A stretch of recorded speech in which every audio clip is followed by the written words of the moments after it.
On this edition of Oxford News this week, an Oxford man passes away after a head-on collision. In our Behind the Lens series, a lake life and the last days of summer. And in our last story, the Matewan Garden Club. That and more on this very special edition of Oxford News this week.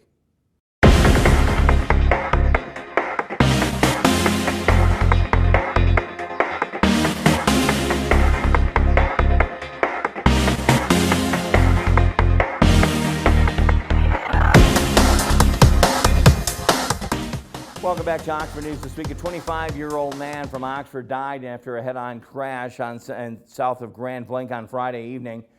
Michigan State Police say the Oxford man was driving a Suzuki SUV south on Dixie Highway near Tripp Road and in Oakland County's Groveland Township. According at around 8:45 p.m. when he crossed the center line, the Suzuki crashed head-on into the GMC Acadia, which was traveling northbound. The Suzuki driver, who police did not identify, was thrown out of the SUV through the rear window. An ambulance rushed to him and it took him to an area hospital where he then was pronounced dead at the hospital. The driver and the passenger in the Acadia reported only minor injuries. Friday, again, when the accident occurred, Michigan State Police will continue investigating at what caused the Oxford man to drive across the center line. An autopsy is scheduled to be done. Election inspectors play a vital role in the democratic process of assisting voters in casting their ballot.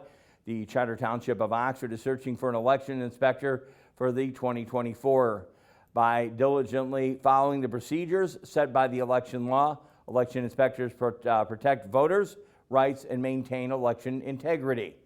Inspectors must be the registered Michigan voter, complete training, and be able to interact with the public in a professional, friendly manner. They verify voter identification, perform various electronic tasks, and guide voters through the voting process. Inspectors are paid $150 a day, as well as a training stipend. Approximately 70 election workers are needed. Applicants must declare what political party affiliation from Michigan recognized parties. Inspectors are then assigned to polling locations to represent each of the two major political parties as equally as possible. If you're interested in applying to become an election inspector, you can find the application form and the official website for the state of Michigan at Michigan.gov. The completed application should be returned by the clerk's office at 300 Dunlop Road in Oxford. If you have any further questions, send an email to krichner@oxfordtownship.org. That's KRICHTER@oxfordtownship.org. The Oxford Township Parks and Recreation Department is seeking a public input on the 2024-28 master plan. You can see the attached flyer that they have, taking the online survey at the website provided below my face here. The survey will remain open until 5 p.m. on Friday, the 21st of July. Paper copies are available upon request and can be obtained at the Parks and Rec Administrative Office at Seymour Lake Road at the Seymour Lake Park, 2795 Seymour Lake Road. The office again is open from 9 a.m. to 5 p.m. Monday through Friday. If you have any questions regarding the survey, contact their phone number 248-628-1720. Big news, big fun, and a big event all scheduled coming up. The Oxford Township Organizing Community Appreciation event is for the brave and dedicated first responders from Oakland County Sheriff's Department, Oxford Fire Department. The event will take place from 6 to 10 p.m. coming up on Friday, August 11th. Again, that's going to be at the Seymour Lake Township Park at 2795 Seymour Lake Road.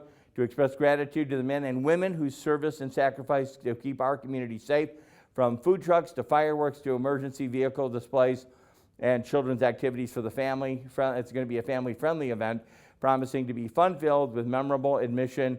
And again, it is my price, your price, free. As warmer temperatures and summer breaks draw citizens outside, it is common to for trash to follow the discarded trash and debris from the outdoor parties and other activities that can end up polluting our local waterways. The Clinton River Watershed Council seeks to limit this environmental impact in a variety of ways. Every Wednesday from April through November, the council hosts an activity called the Weekly Cleanup. This volunteer trash cleanup activity takes place from 10 a.m. to 12 noon. Targets different areas along the Clinton River watershed and along that Lake St. Clair shoreline. A total waterfront spanning 4 counties and 71 communities. The council even offers opportunities to kayak and clean at the same time during the warmer months. If you're interested in joining this organization, CRWC, the mission to make the difference in the community by protecting the Clinton River watershed. Visit their website again at crwc.org. There you can find locations and weekly cleanup scheduled times and more information about all the programs they do offer to clean up the Clinton River watershed. A 15-year-old girl is missing, and Oakland County Sheriff's Office detectives are seeking public and help in locating Azuria Kila Amira Banta. I hope I have that name correct, but they are looking for this person, and has been missing since Monday, July 10th. Azuria reportedly ran away from her home on the 220 block of Shirley Street near Willard Street in Pontiac at about 7:30 in the Monday morning. She was last seen wearing a white tank top, shorts. She is 5 feet 6 inches tall and weighs 90 pounds. Anyone who has seen Azuria again in the past 24 hours has any further information, you're asked to contact your local Oakland County Sheriff's Office. The number here, 248-858-4950. In our Behind the Lens segment, well, lake life and the last days of summer. Oxford brothers Demetria and Dante Mendez had a blast tooling around the lake in their pedal boat. Again, townships very fortunate to have all these different areas that they can do that. 30 lakes, public and private, to provide residents and visitors with plenty of opportunities for boating, water sports, swimming, fishing. Again, the summer is fastly ending, and you're going to want to take part in this before it all freezes over. That's what we call our last picture, our picture of the day, the waning days of summer. Take a look at this photo.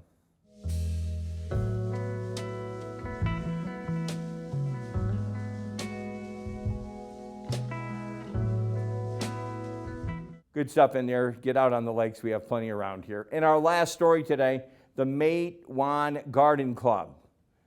Up next, Dave Kenny, and he'll have Auto Talk and Science in the News. We have a brief look at sports. Again, we're in that weird summertime when we don't have a lot of sports, but we will tell you about a special event happening just south of us in Lake Orion. You are watching Oxford News This Week on Oxford Community Television.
Canine Stray Rescue does just that.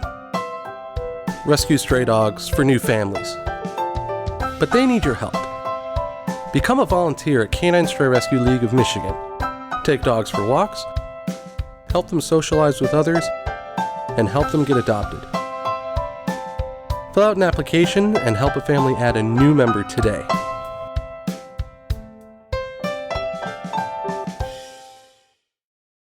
Hello, this is Lomas Brown, ex-Detroit Lion, and you're watching OCTV. That's Oxford Community TV. Check it out.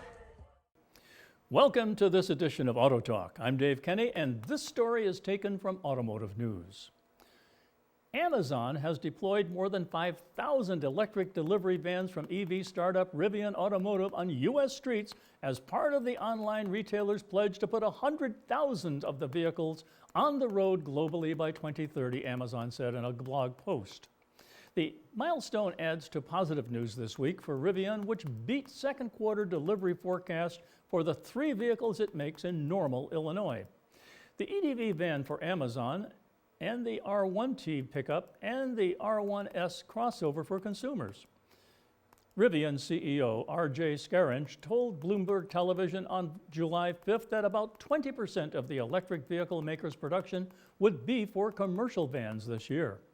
He also said Rivian is ready to take additional buyers for its vans beyond Amazon.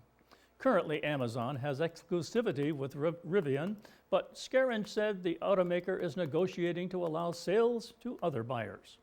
To date, Amazon's Rivian vans have delivered more than 150 million packages across the country, Amazon said in the blog post on July 6th. More than 800 cities now have the electric vans delivering packages, the retailer added. Amazon first deployed the EDV van about a year ago. For the U.S., the van comes in 3 cargo sizes, 500, 700, and 900 cubic feet, according to Rivian. This expansion marks a major milestone for Amazon as we continue to drive the fastest rollout of an electric vehicle fleet at this scale in the U.S., Amazon said. Since Rivian launched its Illinois factory in late 2021, the automaker has faced supply chain shortages, rising parts prices, and manufacturing issues that slowed its production ramp up and battered its stock price. But this week, Rivian delivered some good news. Second quarter deliveries reached 12,640 among the 3 models, beating analyst estimates and sending the automaker's stock price sharply higher. Rivian does not break out deliveries by model, however. Scaringe told Bloomberg that for the first time since production started 18 months ago, supply chain issues are no longer a major headache. What we saw in quarter 2 is really the beginning of the supply chain now running in a healthy way, Scaringe said. And importantly, it's not just about what we saw this quarter, but what's to come. Amazon said on July 5th it was rolling out more than 300 Rivian-made vans for deliveries in Germany, representing the EDV's first deployment in Europe. Scaringe said the van deployment will help with future sales of other Rivian products in Europe. It's the beginning of us opening up to the European market with our products, he said. Rivian is working on smaller vehicles on a new platform. Rivian's EDV vans are the first to employ the automaker's in-house Enduro motor. The vans also are the first Rivian vehicles to use an iron-based battery pack.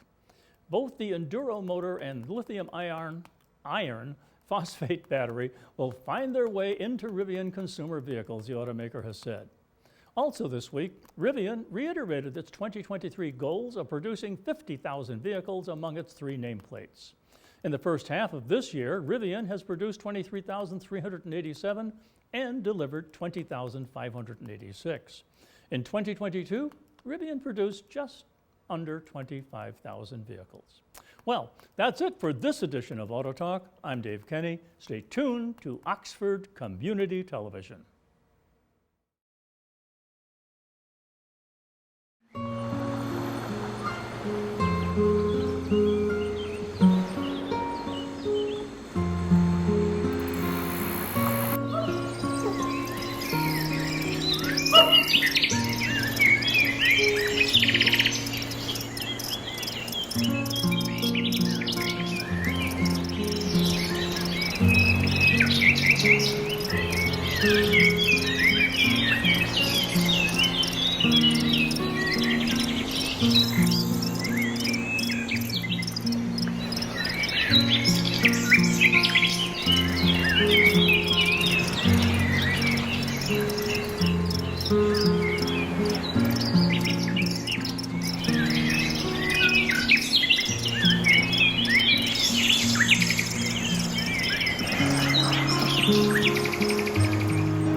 Your Marine Corps' way of life is to defend the American way of life.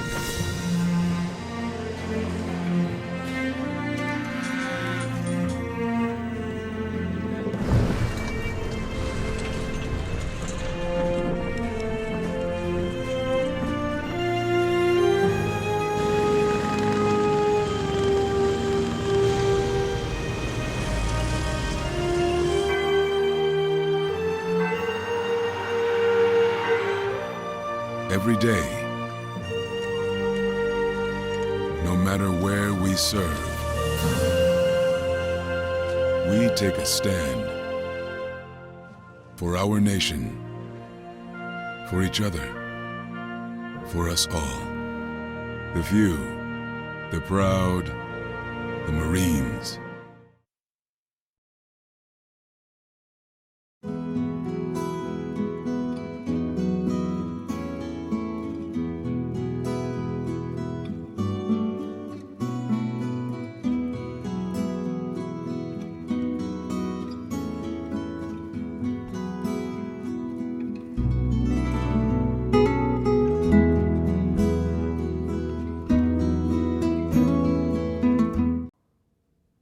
Back with you on Oxford News this week, again in that really weird area of no sports. We'll be hitting you with full sports as we get to the fall season, but don't miss this event. We talked about this about a month ago, and it's right around the corner. Exceptional opportunity to learn more and enjoy the outdoor lifestyle during the Orion Sporting Weekend.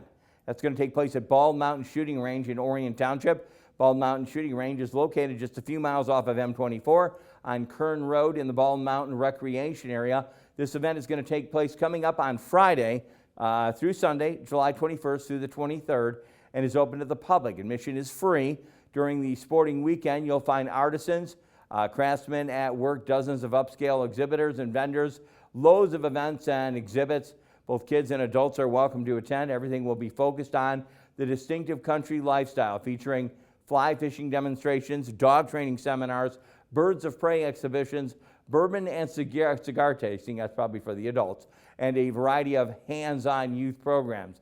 The Orion Sporting Weekend sponsors encourage visitors to participate in the opportunity to introduce the entire family to a variety of outdoor activities. Expert instructors will also be on hand to offer free fly casting lessons and will offer novices the opportunity to learn to clay shoot under the watchful eye of fun and safe environment. Plus, you can even enter to win prizes. Experienced shotgunners can also enjoy the Orion Cup competition or the Great Lakes Side-by-Side Classic competition. These two events are competitive shotgun shooting events. This event is co-hosted by the Michigan Shooting Centers of an Orion Outdoors Company. To learn more about the event, you can and register and visit their website to find out more at www.outdoorscompany.com. Sounds like a nice, exciting event coming up just south of us in Lake Orion. Coming up in our last story, the last story today, the Matewan Garden Club. Dave Kenny's got one more segment. I'll be out here to close it all out with the last story. You're watching Oxford News This Week.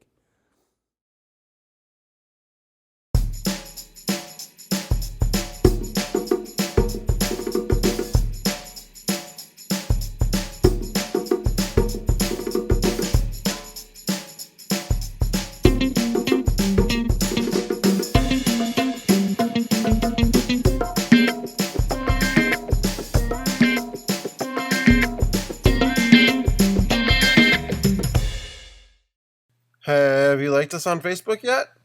If not, what are you waiting for? Just go to your Facebook page, go to the search bar, and type in Oxford Community Television.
Welcome to Science in the News. I'm Dave Kenny, and this story is taken from New Scientist.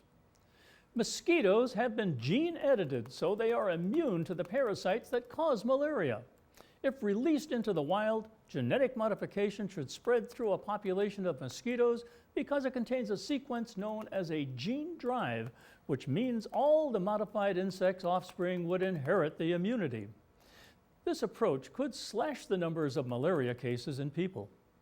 Malaria is one of the world's leading causes of death and ill health, taking a particular toll on young children in sub-Saharan Africa. 2 vaccines have recently been developed, but they only give partial immunity. Other high-tech strategies against mosquito-borne diseases are under investigation, including gene drives that kill all mosquitoes in a targeted area. But these have unpredictable effects on the ecosystem, says Anthony James at the University of California in Irvine. His team's approach allows mosquitoes to live, but makes them produce antibodies that kill the major malaria-causing parasite, a single-celled organism called Plasmodium falciparum. The inserted DNA includes genes for 2 antibody fragments. Each one targets the parasite at a different stage of its life cycle within the mosquito. This lowers the chance that the parasite will evolve resistance, says James. It also carries a sequence that means it should spread through the population. It's designed to insert itself into a gene for eye color, meaning that any modified mosquitoes have red eyes, which helps in monitoring the strategy's success. The DNA encodes an enzyme called CAS9, also used in CRISPR-based gene editing therapies, along with a guide DNA sequence that means the enzyme only targets the eye pigment gene. The offspring of a modified mosquito and a normal mosquito will initially have 1 modified eye pigment gene and 1 normal one.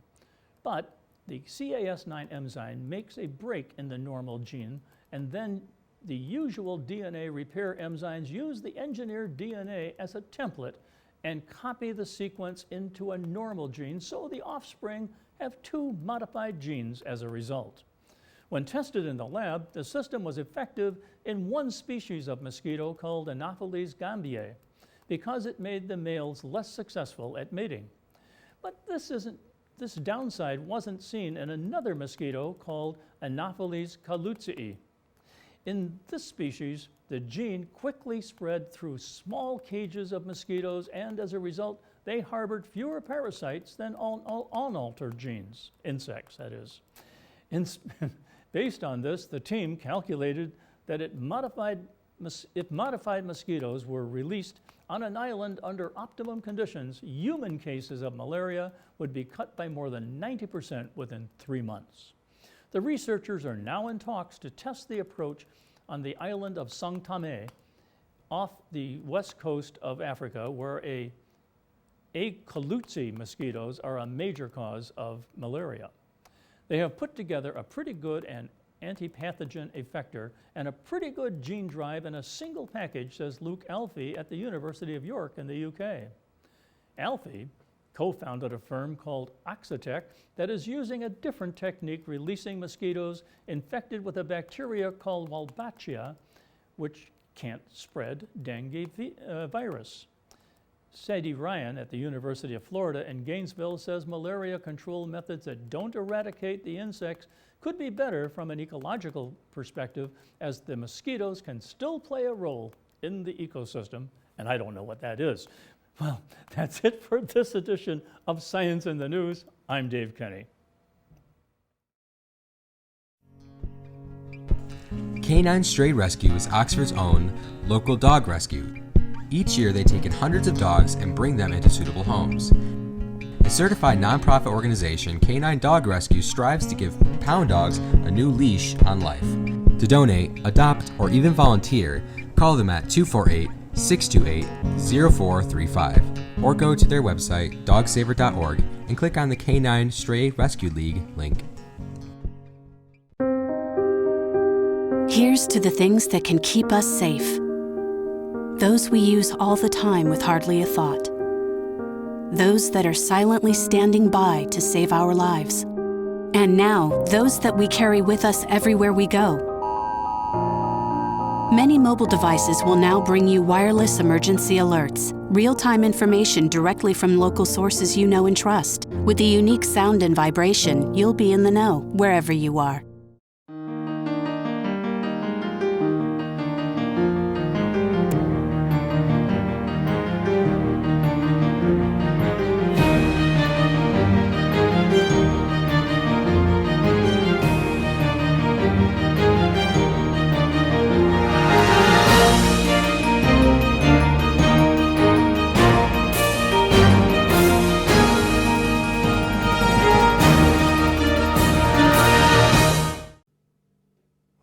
Back with you in our last story, Iris Underwood. Yes, you've heard of her.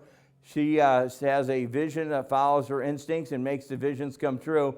Her latest vision is a reality and her 5th book. The name of this book, Matewan Garden Club. The Matewan Garden Club is about the little burnt-out coal town, which is right in the heart of the infamous Hatfield and McCoy feud territory. After learning more history of the town, which she says she is now in the revival because of the connection with the Hatfields and McCoys, she let her imagination go. In the past 15 months of writing and rewriting, proof editing, the 245-page fiction book was released last weekend at a garden party at her lavender farm in Addison Township.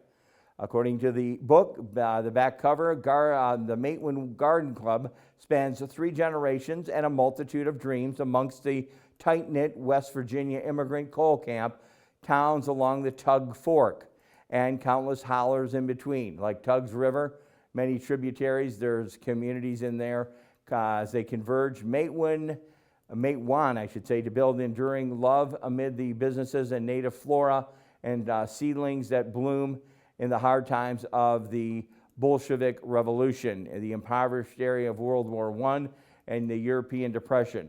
Again, sounds like a nice, another great book to her repertoire. She has 5 books. Underwood and her husband Mel have been married for 53 years. They have 2 daughters, Kelly and Ruth. They have lived in the Addison Township area for 34 years. She started writing a column for the Oxford Leader back in the 1990s called The Encouraging Words. From there, she started writing for other newspapers and eventually writing books.